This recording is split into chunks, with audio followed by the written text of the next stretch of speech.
आह, आओ महाराज जी, आओ, दंडवत, दंड, जय जय श्री राधे, जय जय श्री राधे। अब राधा गिरधर हो गए। जी महाराज जी। सब परिकर तो महाराज जी आकर के वहाँ सुख प्रदान कर गए। मैंने भी एक बार महाराज जी को ना प्रणाम करना।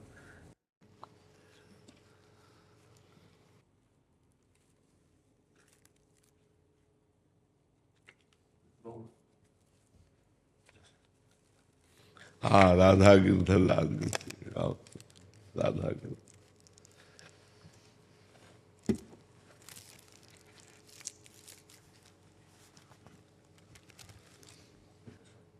तीनों लोग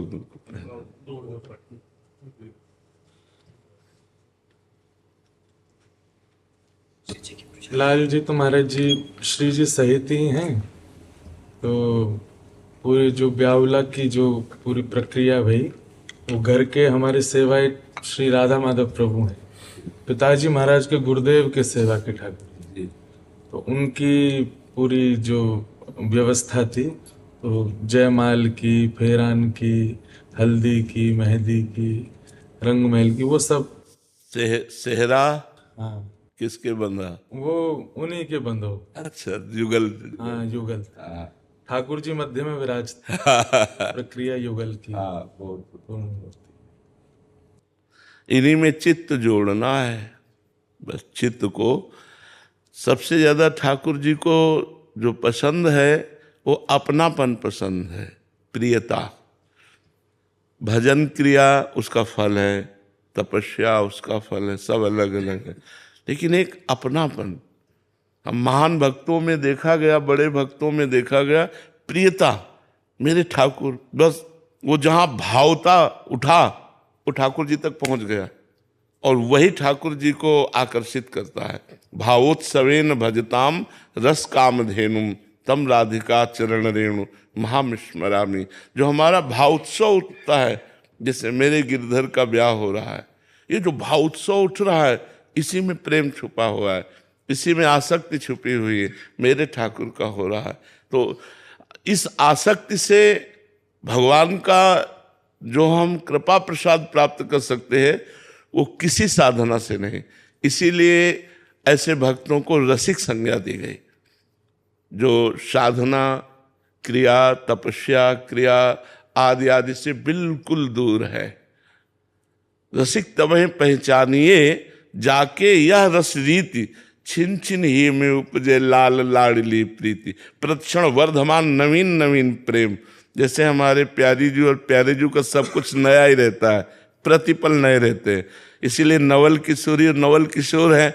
नयो नेह नव रंग नयो रस, नवल श्याम वृषभानु किशोरी। नौ पीताम्बर नवल चूनरी, नई नई बूंदन भींजत गोरी। नौ वृंदावन हरित मनोहर, नव चातक बोलत मोर मोरी। नव मुरली जो मल्हार नई गति, श्रवण सुनत आए घन घोरी। नव भूषण नव मुकुट विराजत, नई नई उरप लेत थोरी थोरी। जय श्री हरिवंश आशीष देत मुख, चिर जीव भूतल या जोरी। अपने नवीन युगल सरकार का नवीन वृंदावन, नवीन वैभव देखकर हित सजनी जी के हृदय में आनंद नहीं फूला। इतना आनंद समा नहीं रहा है, इतना आनंद कि वो आशीष दे रहे, चिर जीवो भूतल या जोरी। अपनापन, अपनापन। उसी बात को प्रमाणित करने के लिए अपने जनों के लिए कह रहे, राहों की प्रियता है, उससे लालजू बिक जाते हैं। और जो लालजू के चरणों की प्रीता है, इससे श्यामाजू का कृपा प्रसाद प्राप्त होता है। लाल रंगीलो गाइए ताते प्रीति रंगीली पाइए, और ललित रंगीली गाइए ताते प्रेम रंग रस पाइए। तो प्रीतम और प्यारी, ये दो हमारे नेत्र हैं। इनमें कौन प्रिय है कहा नहीं जा सकता, क्योंकि दो देखने में दृष्टि एक है। ऐसे ही हमारे प्यारी जू एक है। श्री हरिवंश सुरीत सुनाऊं, श्यामा श्याम एक संगाऊं। छिनिक कबहु न अंतर होई, प्राण सुएक देह है दोई। राधा संग बिना नहीं श्याम, श्याम बिना नहीं राधा। ये रह ही नहीं सकते, रह ही नहीं सकते। ये एक ही संग है। अगर वो श्री कृष्ण बपू में केवल दिखाई दे रहे तो प्रियाजू विराजमान है, अगर प्रियाजू दिखाई दे रही तो लालजू विराजमान है। ये रह न सकत, एक पल के लिए भी अंतर में नहीं रह सकते, ये एक ही है। तो वो बड़ी कृपा होती है जब हमारे हृदय में इनके सुख की चाह प्रकट होती है। इनसे अपने सुख की चाह करने वाले तो लाखों भक्त हैं जो धन्यवाद के पात्र हैं, लेकिन इनके सुख की चाह, ये बहुत बड़ी बात है। और ये अपनेपन में होती है। अपने लालजू को आज ये हार पहनाना, अपने लालजू को पोशाक, आज लालजू को ये भोग पवाना है, आज प्यारी जी को ये, बस यही भाव मगन रहे ना तो इस सीधे श्री जी की सेवा प्राप्त होती, सीधे लालजू की सेवा प्राप्त होती। सेवा प्राप्त होना कठिन है, कल्याण हो जाना, मोक्ष हो जाना, ये तो सब प्रभु देते रहते हैं। अपने श्री अंग की सेवा उसी को देते हैं जो बिल्कुल अपनापन, मतलब प्राणों से भी अपनापन नहीं, प्राणों से भी उतना अपनापन नहीं। अगर मांगे जाए तो एक क्षण में प्राण दे दे, हाँ, लेकिन वो हमारे प्राणनाथ हैं, हमारे प्राणों के प्राण हैं। इतना प्यार हो जाए, प्रभु से प्यार होना कठिन बात है, प्रभु से प्यार हो जाए। वो प्यार के लिए ही ये अर्चा विग्रह रूप धारण किए हुए, नहीं तो हम कैसे प्यार कर पाए, क्योंकि वो अव्यक्त हैं। तो अर्चा विग्रह में इतनी आसक्ति हो जाए हमारी कि उठते बैठते चलते, इस समय लालजू हमारे क्या पाएंगे, इस समय लालजू को हमें क्या पहनाना है, इस समय लाल, वो अंदर चलता रहे। कहीं भी जा रहे हैं, कोई भी अच्छी चीज देखिए, ये लालजू के लिए ठीक रहेगी, ये हमारा चिंतन उनके प्रति बन जाए, बस ये खास बात है। प्रियता हो जाए, अपनापन हो जाए। बहुत कृपा है, बहुत कृपा है श्री जी की आपके ऊपर।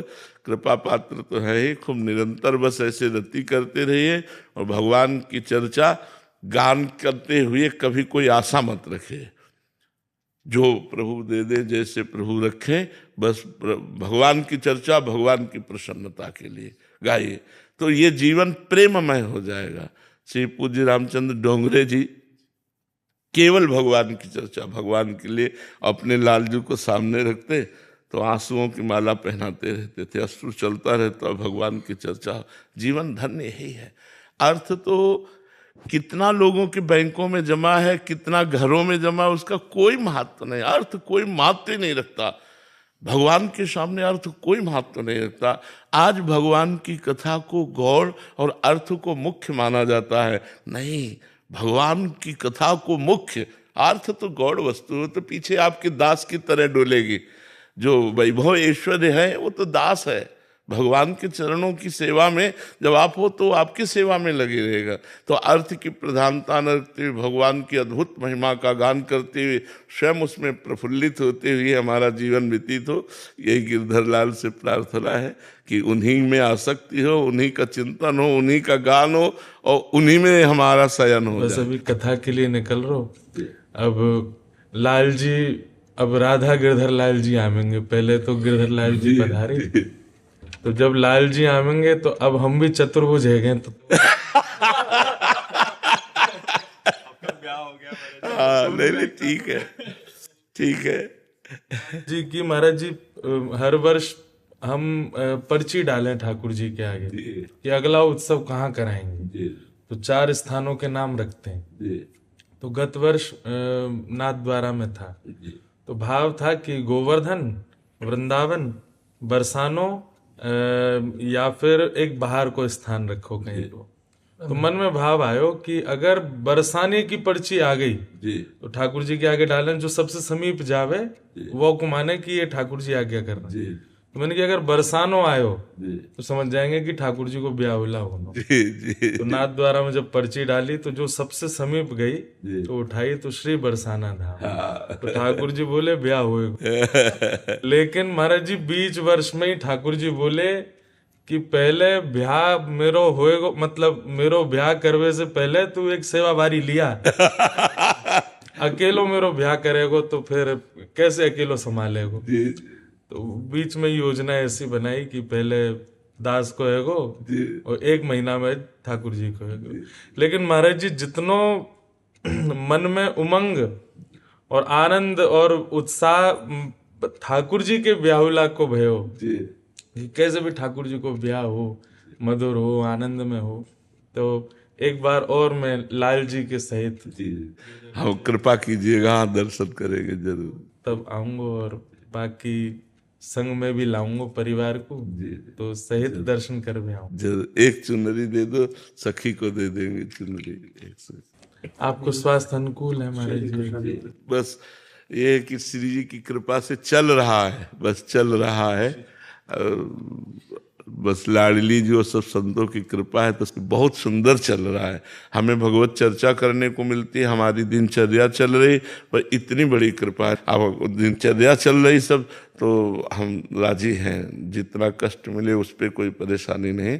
दिनचर्या हमारे लिए बहुत माननीय है, जो जिसमें आप स्वयं की दिनचर्या और समाज की दिनचर्या दोनों का पालन हो रहा है। जो अपनी दिनचर्या साधना की वो चला रहे और जो भगवत सेवा समाज की है वो चल रहे, इसलिए मन में उत्साह बना रहता है। और आप सबका आशीर्वाद है तो चलता ही रहेगा जब तक जीवन है। महाराज जी आप असंख्य वैष्णव और ब्रजवासिन के प्राण हैं जी। और श्री जी है सके महाराज जी कि हम सबन के ही कोई अपराध रहते होंगे ऐसे? नहीं नहीं नहीं नहीं, नहीं। के अपराधन को श्री जी सोचें कि ये तो बालक हैं, ये कहाँ सहन कर पाएंगे, तो संभवतः आपको सहन करने को पड़े। पर श्री जी ऐसे अनुग्रह करें कि आप बिल्कुल स्वस्थ रह जाएं, कोई आपको। मन से बहुत स्वस्थ है, श्री जी की बहुत कृपा है, मन से बहुत स्वस्थ है, हर समय आनंद मतलब उनकी चरण रज का बना रहता है, इसलिए तन का प्रभाव नहीं पड़ता। नहीं, तन का प्रभाव अगर पड़ जाए तो सैया से उठने लायक नहीं है।